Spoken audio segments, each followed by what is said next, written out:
Boa noite. Vamos iniciar nossas atividades na quarta-feira à noite, fazendo a leitura.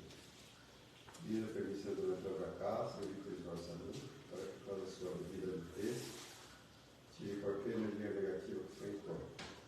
Pedimos a purificação da água, pela medida necessária para as nossas casas, e assim, em nome de Deus e Cristo, na caridade, estamos iniciando a atividade da quarta-feira à noite. Nosso irmão Rodrigo, vossa preparação e nossa irmã Mira para a direção. Boa noite. Boa noite. É sempre um prazer dividir esse momento com vocês. E nós vamos conduzir o raciocínio da noite de hoje por uma ideia de sentido da vida espiritual, por assim dizer. Só que o condutor desse raciocínio vai ser o Espírito Emmanuel. A partir de propostas dele, a partir de colocações dele, nós vamos iniciar um pensamento que ele nos propõe, muito profundo, que exige de nós o raciocínio, que está lá no livro Pensamento e Vida.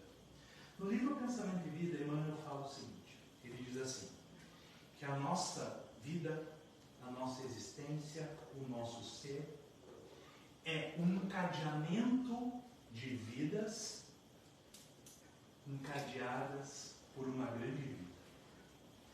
Olha o que ele está querendo dizer.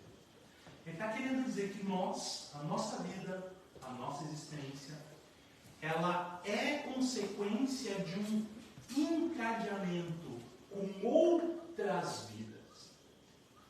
Que a nossa vida, a nossa evolução, o nosso ser, o nosso existir, ele só se dá, pois está encadeado com outros seres, com outras vidas, com outras circunstâncias.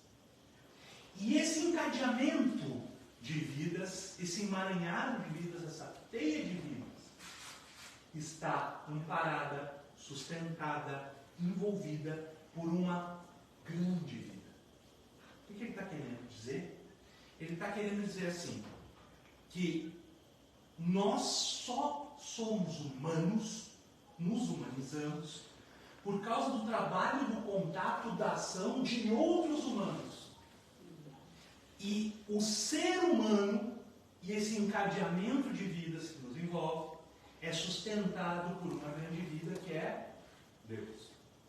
Raciocínio, pergunta número 1 do Livro dos Espíritos. O que é Deus? Que é Deus? Não é o que é Deus. Que é Deus? Kardec pergunta, Kardec indaga, que é Deus? E recebe, então, uma proposta, um fundamento. Deus, causa primeira de todas as coisas, inteligência primeiro. Isso é importante que a gente traga. É importante. Porque esse conceito de Deus, essa ideia, essa conceituação, ela é o que plana, é o que planifica, é o que dá base para toda essa ideia, para toda essa proposta de raciocínio. Porque nós precisamos, isso é algo que nós realmente precisamos enquanto coletividade, é nos desfazer desse conceito antropomórfico medieval de Deus. Esse conceito antropomórfico medieval de acreditar que Deus é uma pessoa, ou tentar ver a Deus a partir de como nós somos, só nos trouxe consequências muito ruins, por assim dizer, a partir dos tempos. E, por incrível que pareça, nem criancinhas mais conseguem assimilar essa ideia. Eu já contei aqui para vocês, mas eu repito, eu conto de novo. Tempos atrás, o meu filho, Luiz Fernando, que eu vou falar mais dele nessa palestra, o Luiz Fernando chegou muito preocupado em casa. Ele tinha passado a tarde com a avó dele e a bisa dele. E ele chegou muito preocupado. Ele chegou, pai, eu preciso conversar contigo. O Luiz Fernando tem 7 anos. Eu achei estranho falar, o que tu precisa? E o Luiz Fernando falou assim, pai, tu é palestrante de espírito, né? Que amor. Eu falei, filho, sou. E por quê? Porque tu precisa muito ir conversar com a bisa e com a avó. Precisa muito conversar com elas. Tu precisa convidá-las aqui para casa, tu precisa convidar elas e precisa conversar com elas. porque, pai, eu estava lá na casa da Bisa e elas começaram a procurar um programa de religião. Para você saber, TV Aparecida, sabe que as velhinhas adoram TV Aparecida, né? Velhinha adora ver a missa, parece que naquele dia tem um disco diferente lá, um padre mais bacana, elas estavam procurando, não, e foram votaram no TV Aparecida. E elas começaram a falar de Deus com ele, de Papai do Céu. Acontece. O Luiz Fernando é filho desse espírita, né? O Luiz Fernando frequenta a casa espírita desde sempre, faz o evangelho lá conosco, é filho do expositor, ele é outro conceito. E ele ficou muito preocupado, porque elas começaram a falar, pai, elas falaram que Deus é um velhinho de barba branca sentado num trono de nuvens para mim. Mas elas estão confundindo, pai, esse é o Papai Noel. Esse é o Papai Noel. Esse não é Deus. Olha bem, ele, uma criancinha de 7 anos, ele já tem a ideia de que não há um Deus antropomórfico. E essa ideia de um Deus antropomórfico, um Deus como homem, é uma ideia que não preenche, nunca preencheu a nossa existência. Nunca preencheu a nossa coletividade através dos tempos. Em pleno século XXI, 2022, com toda a nossa tecnologia devassando e vasculhando o universo infinito, conseguindo ver os bilhões de galáxias e nebulosas através do espaço, a gente não tem como não entender uma noção de um Deus sideral, um Deus celestial, um Deus que é uma força, é uma inteligência e que sustenta a grande vida. Nós estamos mergulhados em Deus, como peixes num oceano, e fazemos parte desse Deus, porque todo o universo é a exteriorização do psiquismo divino. O universo onde nós estamos mergulhados é o pensamento, a exteriorização do psiquismo divino. E isso é filosófico. Mas é filosófico porque nós precisamos filosofar a partir desse conceito de Emmanuel, de uma vida encadeada a outras vidas. E eu consegui entender, tá? Eu já tinha lido isso há muito tempo, já tinha estudado isso há muito tempo, mas eu realmente consegui entender isso. No dia, quem sabe, mais louco e fantástico dessa minha reencarnação, que foi no dia 4 de abril de 2015, quando, diante de uma emaranhada de acontecimentos, eu peguei o meu filho pela primeira vez nos braços. Foi a primeira vez que eu vi ele, que eu toquei ele, que ele estava nesse mundo. E ele era, foi um monte de problemas, ele era muito prematuro, e ele segurava ele nas minhas mãos, de tão pequenininho que ele era, e ali eu percebi assim, que aquela criaturinha dependia integralmente de mim. Um bebê da nossa espécie, um bebê humano, ele depende integralmente dos pais, dos cuidadores ou de outras pessoas, porque ele é avulso na natureza, não sobrevive mais do que algumas horas. Mas acontece que isso só acontece com nossa espécie.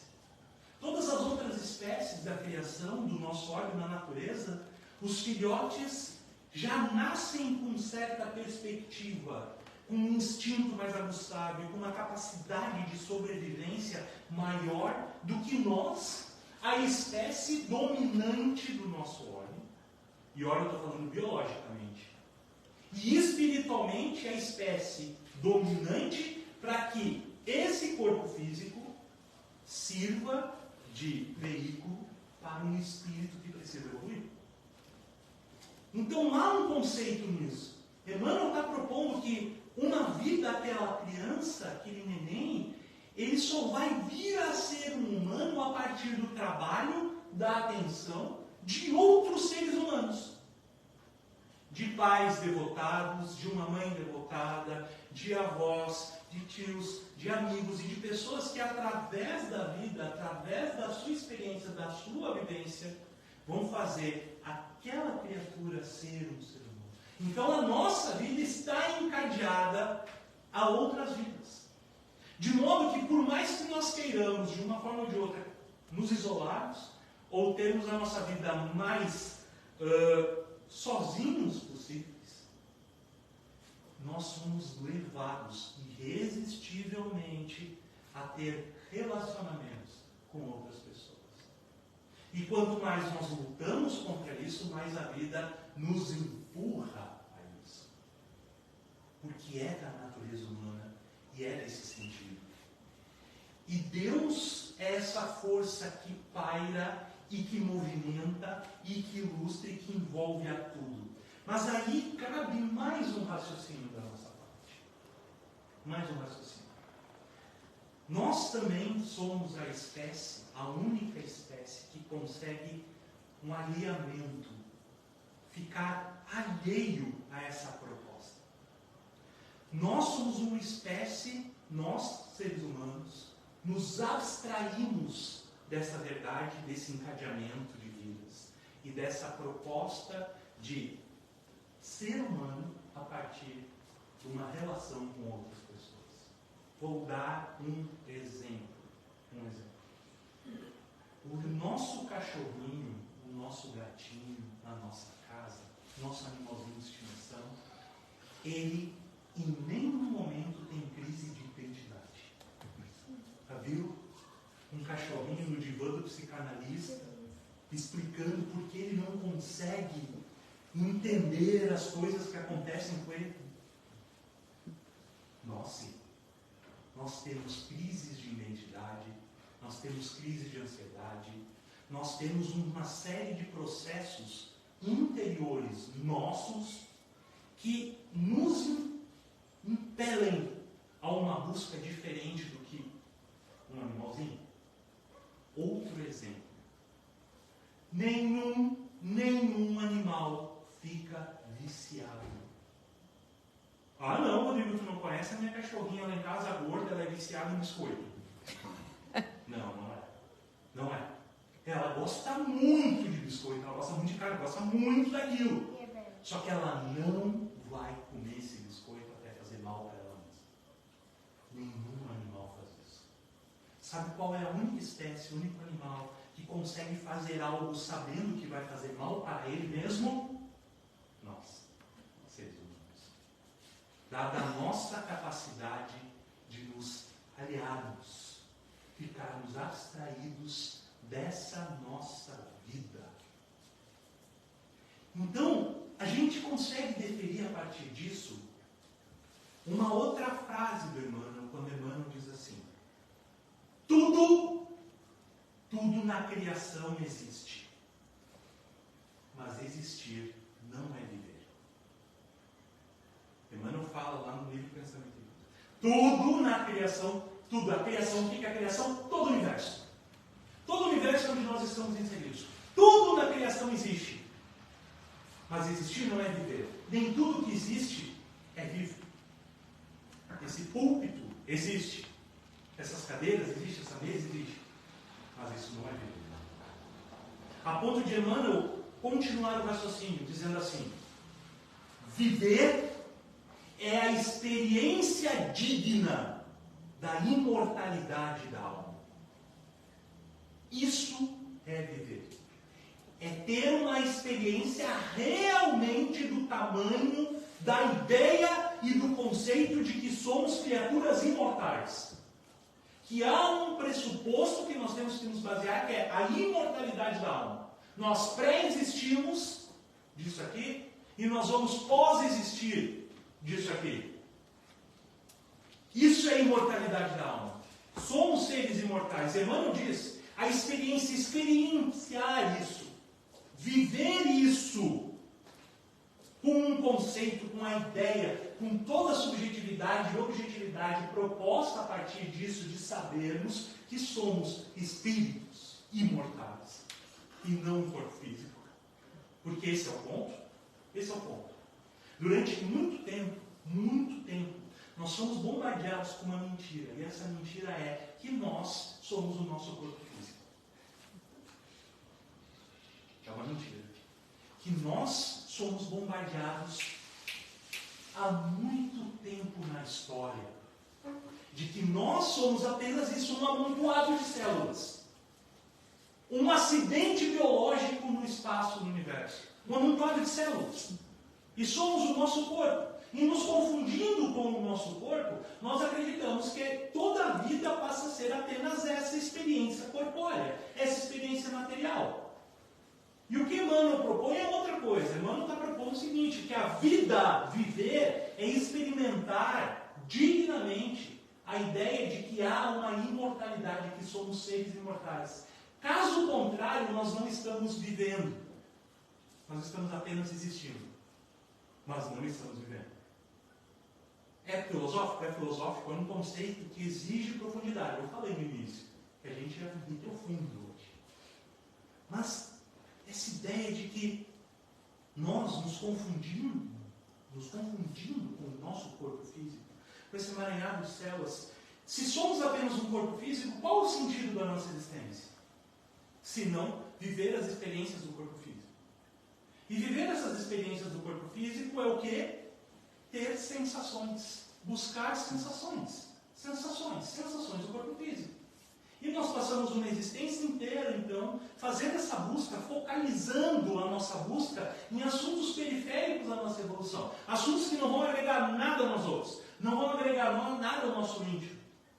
E nós vamos criar, assim, o quê? Nós vamos perder o fio condutor dessa nossa existência e vamos criar dentro de nós um vazio existencial.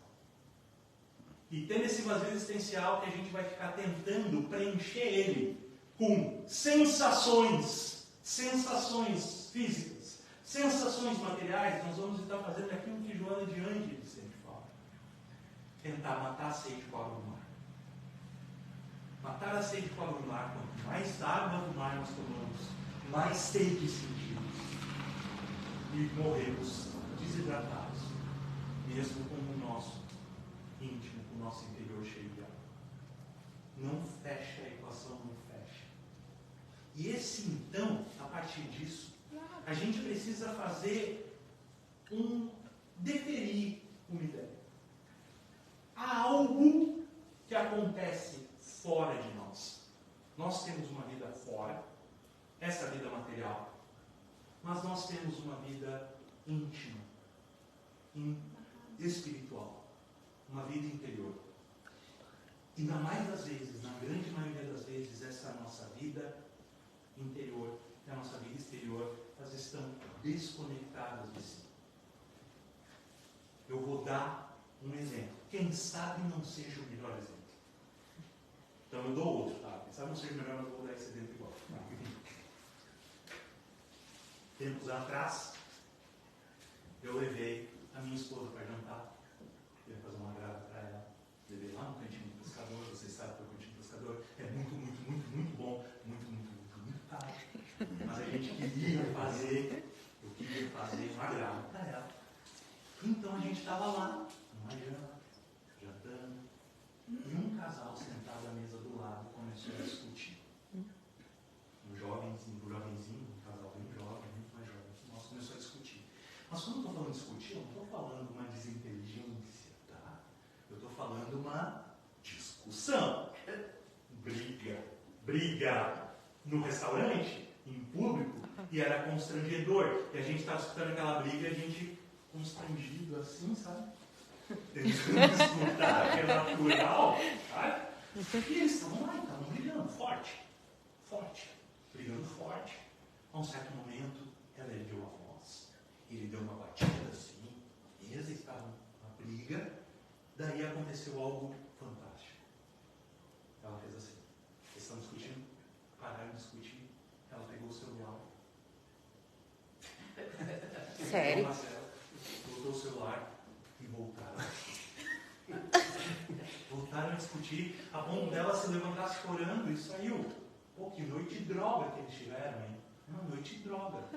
Pô, foram jantar, acabaram discutindo, brigando forte e tal. Mas o mais interessante é que, ao chegar em casa, a minha esposa seguia essa moça no Instagram, ela se seguia, e daí estava lá a foto maravilhosa. Noite maravilha com meu amorzinho. Noite maravilha com meu amorzinho. Não foi uma noite maravilha, eu fui testemunha que não foi uma noite maravilha. Mas olha só, ela precisou ela sentiu a necessidade de dividir aquilo daquela forma, mesmo que ela soubesse que era mentira.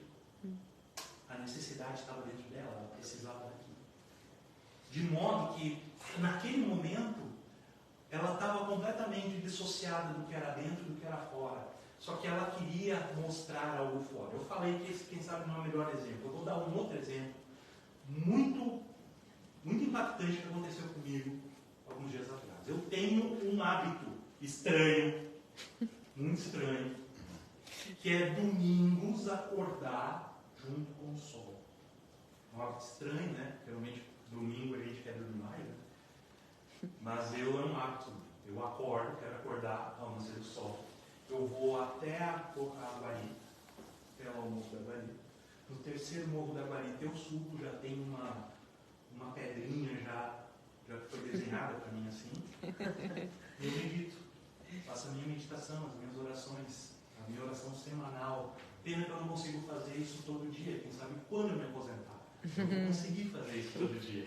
Mas hoje é só os domingos. E eu fico lá, eu faço isso.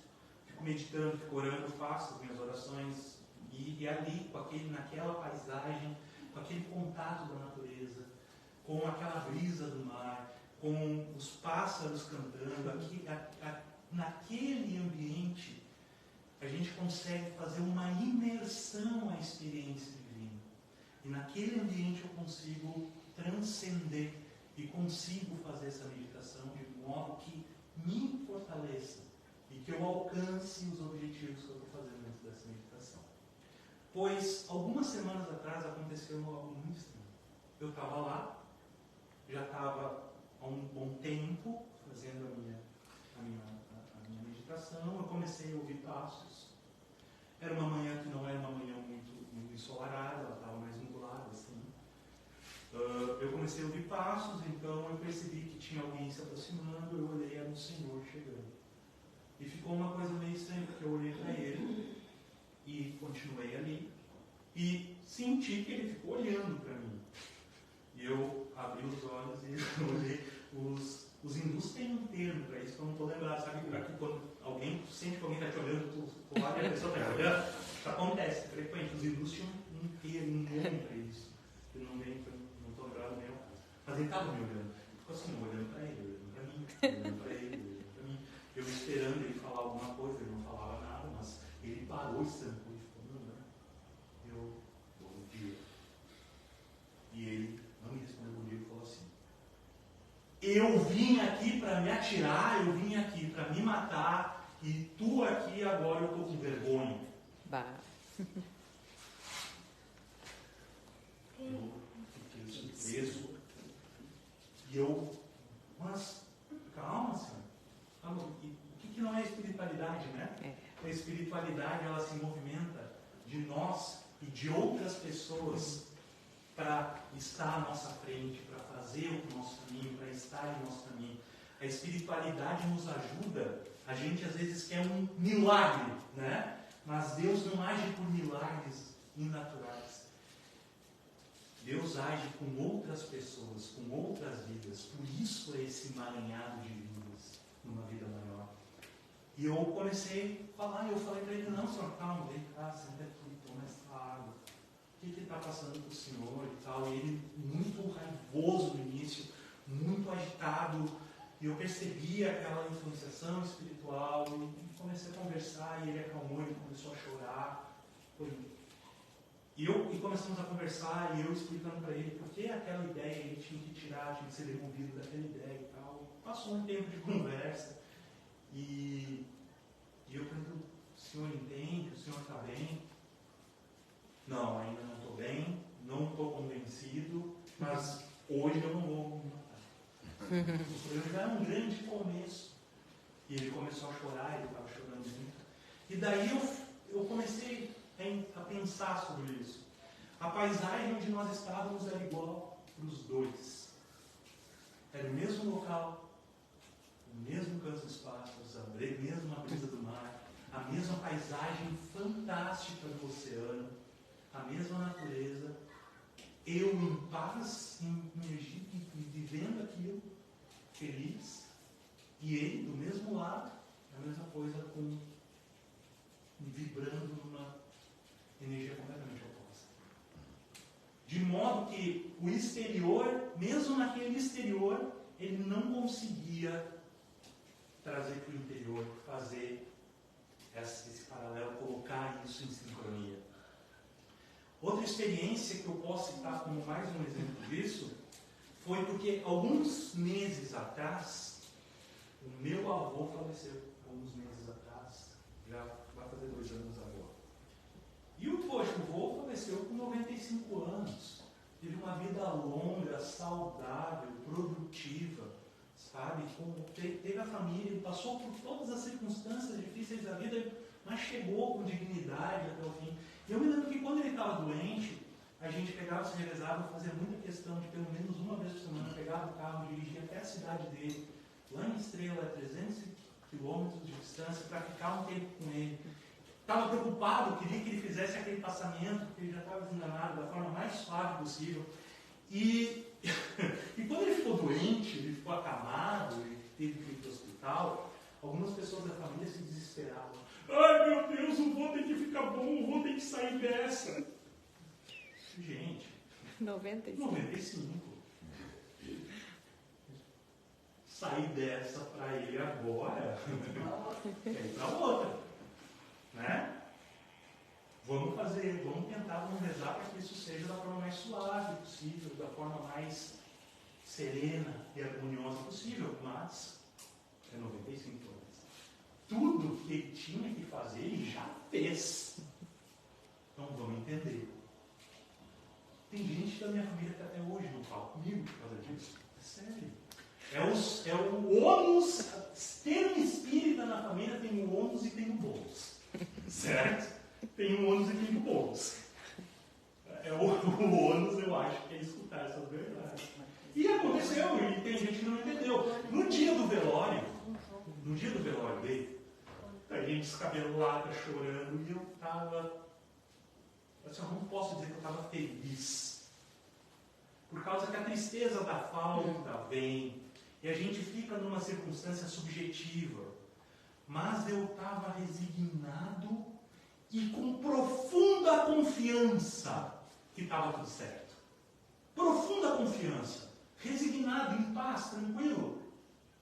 E tinha calma se descabelando, porque o vô se foi, o que vai ser de nós agora? Poxa, o vô acamado com 95 anos. Então chamaram o padre fez a missa, ele foi muito católico, o padre fez a missa, eu deixei o padre falar. Quando o padre terminou, eu pedi a palavra. Peguei o Evangelho, abri a página, saiu uma página bonita ali, e comecei a falar. Fiz uma pequena palestra em homenagem ao meu avô, que estava saindo, uma pessoa importantíssima nessa minha reencarnação.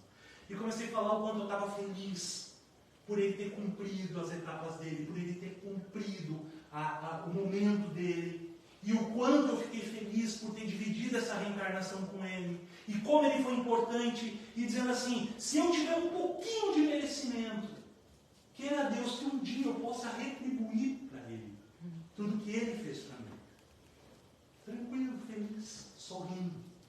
E digo, algumas pessoas da família não falam comigo até hoje por causa dessas intercorrências. Inclusive falar que eu queria a herança do vô. Coitado, não tinha nada. Mas eu queria que o vô fosse para... Sabe? É todo o clima de velório feito, pensado, estruturado para que todo mundo esteja sofrendo, chorando, triste, angustiado.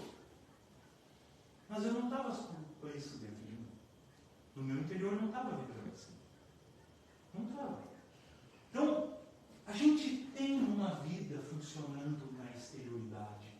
E a gente tem uma vida funcionando na nossa interioridade. De forma, quem sabe, que o grande sentido dessa nossa existência corpórea é sincronizar. Sincronizar.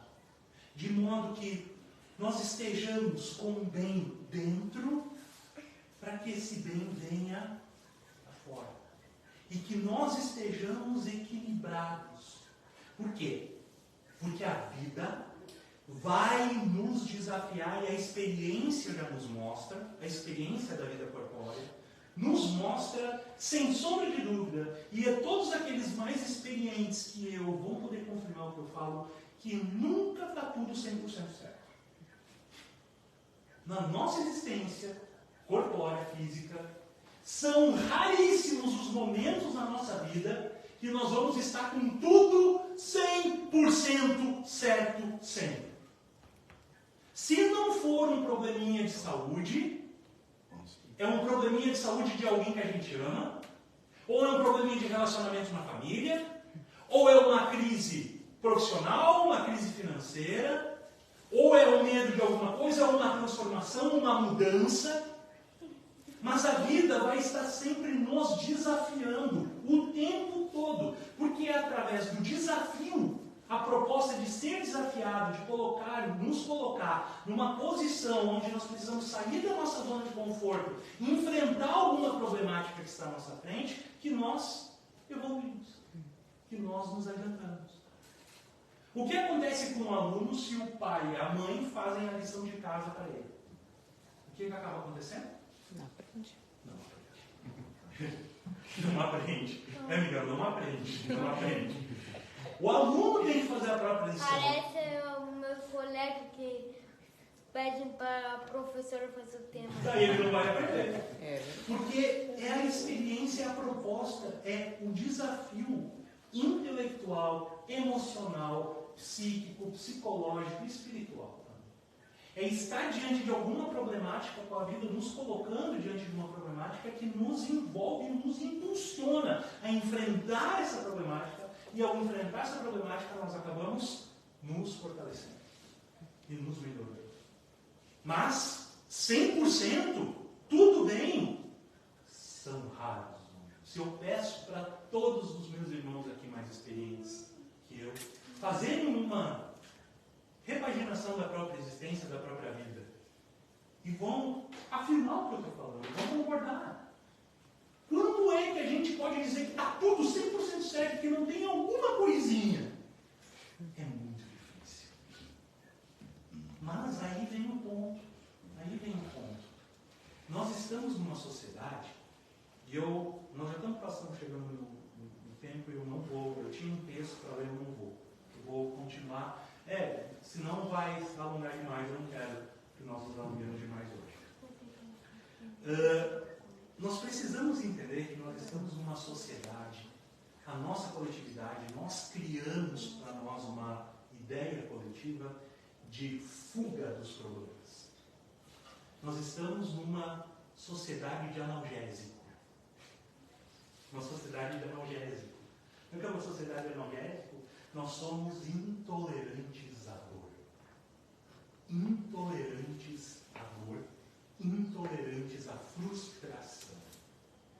Isso nós vamos enxergar quanto mais jovem, quanto mais criança, mais adolescente, essa geração que vem é uma geração que vivenciou facilidades muito maiores tecnologicamente, em termos de conforto, do que as gerações anteriores. E é uma geração que tem uma tendência muito grande a se frustrar com os problemas e com as dificuldades. De modo que nós vamos enxergar isso não raro. Algum jovem, por exemplo, que dias atrás aconteceu isso aqui em Torres, com uma família frequentadora lá na nossa casa espírita, fizeram toda uma dificuldade, passaram na sua vida para conseguirem fazer o filho cursar medicina. Que todos nós sabemos o status que é, todos nós sabemos que ser médico ainda é um grande status na nossa sociedade, é uma carreira muito almejada e que exige muito também. Exige muito, tem muita dificuldade, ainda mais se você não tem dinheiro. Porque se você é um abastado, isso se torna mais simples, mais fácil. É difícil ainda, exige sacrifícios ainda, mas de pessoas menos abastadas isso é muito difícil. E aquela família fez um esforço muito grande. E o filho conseguiu cursar, estava cursando, ele já estava, se não me engano, no quarto ou quinto semestre. E precisando trabalhar junto, precisava, porque os pais não estavam dando conta de mandar as coisas que ele precisava, precisando trabalhar.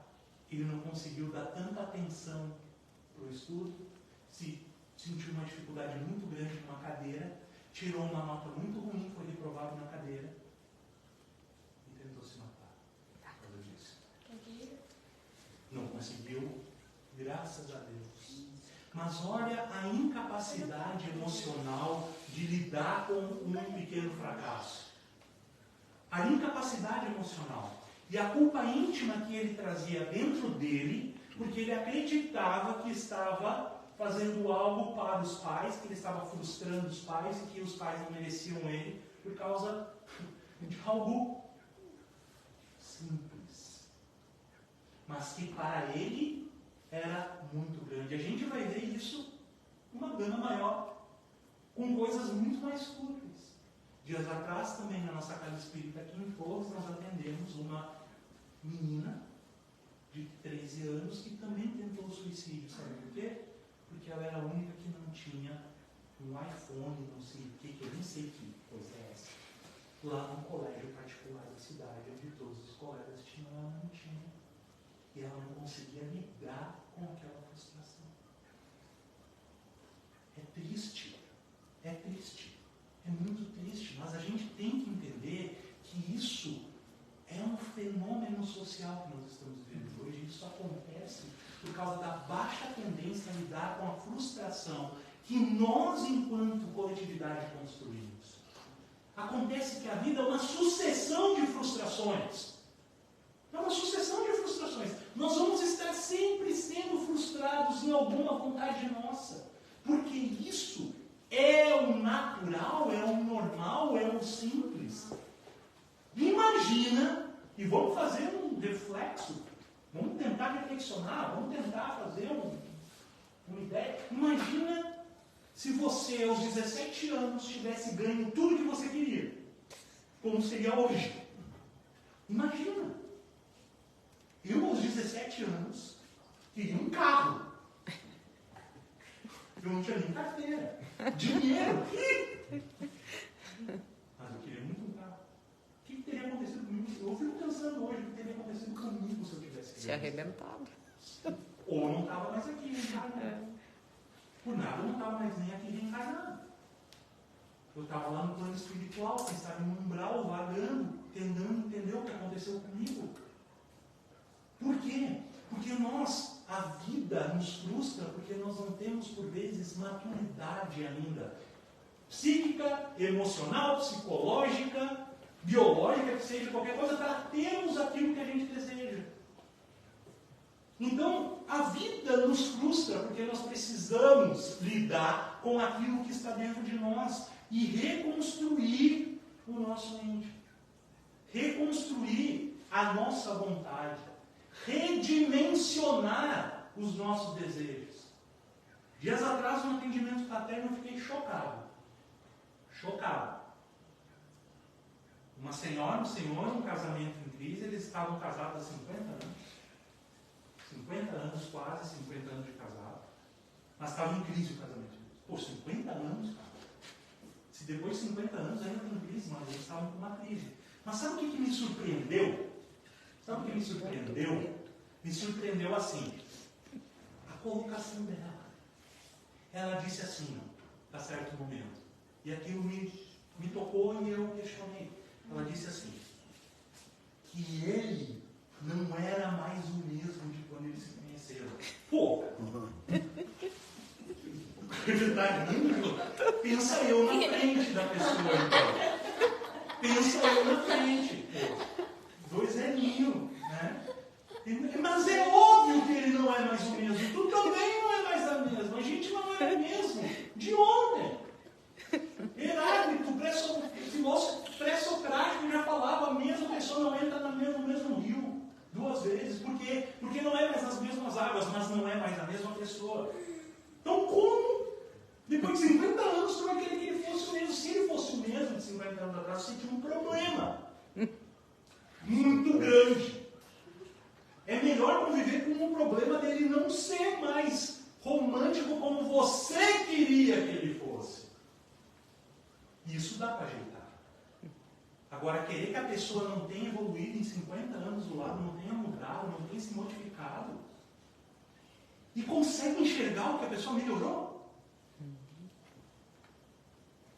Por que um relacionamento há 50 anos atrás deles tinha outros propósitos do que o relacionamento de hoje? E os propósitos de 50 anos atrás não vão mais ser atendidos. Não é mais a mesma saúde, não é mais o mesmo jeito de ser, não tem mais a beleza física. A coisa precisa ser substituída. Substituída pelo quê? Por companheirismo, por irmandade, por objetivos comuns alcançados, por serenidade que a idade traz.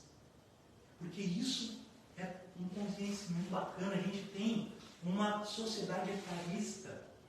Isso é importante de falar também. Mas acontece que o nosso melhor destino é envelhecer. Já dizia o filósofo. A melhor coisa que pode acontecer com nós na nossa reencarnação é envelhecer. Qualquer coisa que acontecer que não seja reencarnar, seguir na vida e chegar ao envelhecimento, foi uma tragédia na reencarnação. Já pararam para pensar? Mas a gente, nessa nossa ideia de sociedade que vive fora e não vive dentro, essa dicotomia entre os dois lados, a gente coloca isso como algo ruim, porque o corpo já não tem mais a mesma vitalidade. Isso é natural. Os joelhos doem, a coluna dói, é uma diabetes, é uma pressão alta, né? Faz parte. Faz parte. O corpo está gastando. Mas não significa que seja ruim. Nós precisamos entender que nós criamos essa sociedade de analgésico, essa sociedade de palco, com uma baixa tendência à frustração. E nós não podemos trazer para nós outros essa circunstância. Nós não podemos introjetar em nós essa circunstância. Nós precisamos entender que a espiritualidade nos deixa passar problemas, nos deixa vivenciar a dor. É para o nosso bem. E eu me despeço aqui, contando para vocês como eu aprendi isso, porque eu já tinha lido muitas vezes. Mas entender, absorver, introjetar, assimilar, isso só quando eu vivenciei. A problemática da dor, eu já tinha lido Leon Denis, a problemática da dor do cérebro, mas entender foi quando o meu filhinho, com alguns poucos meses, 2 aninhos eu acho que ele tinha, ele ficou doente, muito doente. E a gente precisava ficar fazendo a cada 3 horas exame de sangue. O bracinho dele, né, e aquela agulha, ele precisava. Era doloroso. O braço dele já não tinha mais, era machucado, era doloroso. Porque pode acontecer qualquer coisa com a gente pode passar qualquer coisa, né? Mas quando é que o nosso filho, dói o triplo, dói o dobro. Mas pro bem dele, ele precisava sentir aquela dor. Era necessário aquele exame de sangue.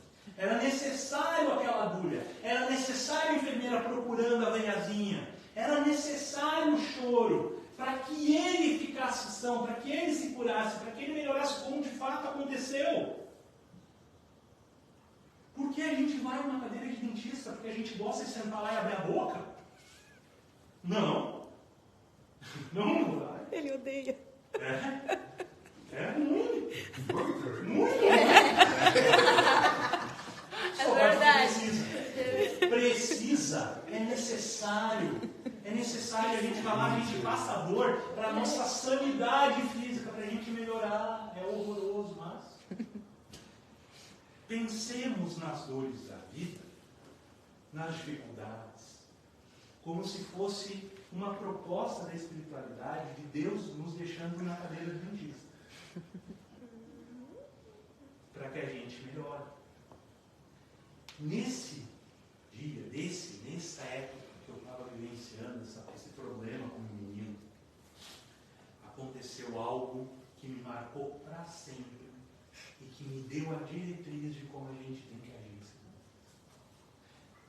Tinha um dia que ele já estava muito machucado, os bracinhos, não tinha mais veia para tirar, ele tinha que se tirar sangue do pezinho. E a tendência é que se não melhorasse, teria que começar a tirar sangue, né, uma veia por vez. Estava muito difícil as coisas. E chegou lá a enfermeira, né, com a agulha. Ele viu a agulha, ele olhou para mim, porque estava comigo a coisa, porque a minha esposa, a mãe dele, se ela vê sangue, ela desmaia. Se o sangue for do filho dela, ela desencarna. Na hora. Então, quando chegava a enfermeira, ela já virava as costas, ela lá para o fundo do corredor, para nem escutar o choro. Né? Ficava comigo. Você vai isso. Você vai fazer.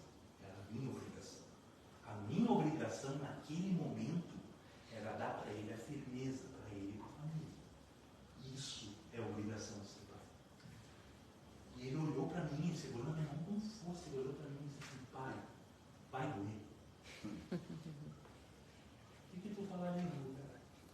Não, meu filho, não vai doer. A agulha é desse tamanho, teu bracinho é dessa pequenininha, não vai doer. Para depois entrar a agulha, ele começar a chorar e olhar para mim e dizer: tu me mentiu? Ou ele não confiar em mim? Não para mim. Não para mim. Na minha concepção, eu tento ser com ele o mais honesto, correto possível. Mesmo que doa para ele. Mesmo que doa para ele. Porque hoje, quando ele está indo para algum problema, para algum desafio, eu vou lá, pego ele, puxo pelo braço. Mas quando ele for grande, e eu ficar vendo que ele está indo para um caminho errado, eu não tenho mais como carregar ele. Isso acontece. Quem tem filho grande aqui sabe que é o que acontece. A dor e o sofrimento quando a gente vê um filho nosso tomando uma escolha, um filho, um neto, tomando uma escolha que a gente sabe que vai dar problema, que a gente sabe que é errado. Então eu tenho para mim o seguinte: para quando ele for grande, ele for adulto, ele estiver tomando o caminho errado, eu ao menos poder falar para ele com sinceridade, e ele vai pensar assim: pô, esse cara nunca me mentiu. Esse cara nunca me mentiu. Esse cara nunca falou algo por falar. Esse cara nunca falou algo por meu mal. E quem sabe assim eu consiga convencer ele. Então não importa se ele tem 2 aninhos. Eu tenho que ter a mesma completude. E eu falei para ele: filho, vai doer.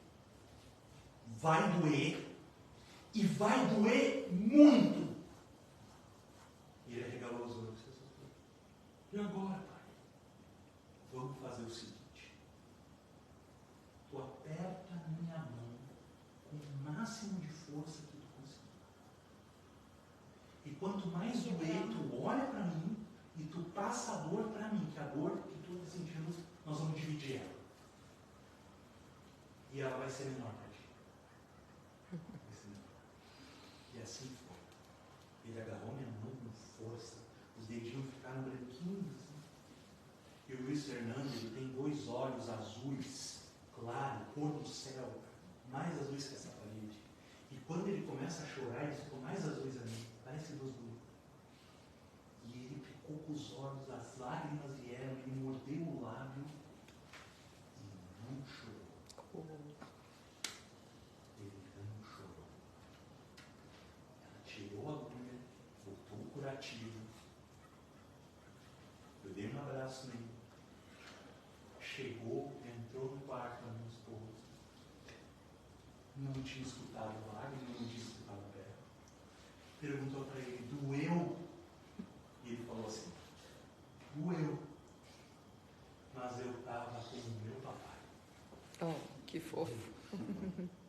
Meus irmãos, a reflexão dessa história é para a nossa vida. Vai doer. Em várias circunstâncias nós vamos passar, nós vamos vivenciar situações que vão doer. Não é para o nosso mal. Não vale a pena fugir. Vale a pena enfrentar. Porque é Deus nos deixando passar por uma prova para que nós nos curemos. Nós nos melhoremos. Nós nos burilemos. E vai doer. Uma traição dói. Uma crise emocional dói. A ingratidão de alguém que a gente ama dói. A incerteza de ter um problema de saúde dói. Uma incerteza financeira dói. Dói, as circunstâncias doem. Os problemas causam dor. Mas sabe o que a gente pode fazer nesses momentos? Segurar na mão do Pai. Peguemos os nossos problemas e coloquemos na mão de Deus. Confiemos. Acreditemos na proposta. Acreditemos na ideia. Acreditemos na circunstância de que é o melhor que está vindo para nós, mesmo que seja doloroso. Peguemos na mão do Papai do céu, na mão de Deus, na mão da espiritualidade maior. Passemos a nossa dor com um entendimento para eles. Tentemos buscar calma íntima dentro de nós. O melhor sempre, sempre, sempre vem. Nunca é o que a gente quer. Nunca é o que a gente quer. Mas sabe o que? É sempre exatamente o que a gente precisa para ser feliz. Sempre vem o que a gente precisa para ser feliz, mesmo que seja doloroso e complicado. Essa é a reflexão que eu queria dividir com vocês esta noite. Muito obrigado pela atenção de vocês. Desculpa ter passado o tempo mais uma vez. Mas que tenhamos uma semana abençoada de reflexão íntima de todos nós. Que assim seja. Nós vamos agora para a nossos lares, que vocês tenham tempo, que enviem pensamento positivo para um irmão que está precisando de ajuda, no lugar que estiver, a nossa irmã vai fazer.